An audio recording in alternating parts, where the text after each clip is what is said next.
Friends, நம்ம கீரமங்கலத்துலேருந்து ஒரு parcel வந்திருக்கு. அதாவது பார்த்தீங்கன்னா ஒரு எல்ஜி இன்வெர்டர் ஏசி, ஒரு எல்ஜி நார்மல் ஏசி, இன்னொன்று பார்த்தீங்கன்னா Iyer inverter indoor AC.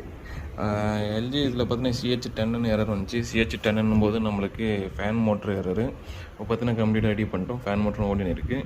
CH10 எதுவும் வரல. 19 செட் பண்ணியிருக்கேன். மோட்ரு பக்கா ஓடிச்சு.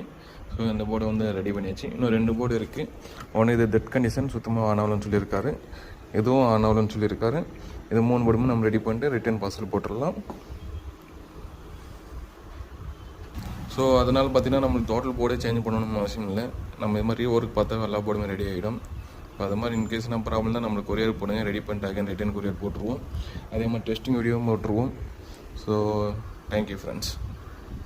ஸோ நம்மளுக்கு CH5 எரர் வந்துடும் இன்னும் கொஞ்சம் நேரத்தில். 05 கம்யூனிகேஷன் எரரு.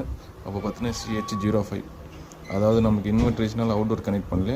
ஸோ இன்டோர் மட்டும் தான் இருக்கனால CH05. CH10 வந்து டோட்டலாக ஸ்டாப் ஆகிடுச்சு. Okay, thank you.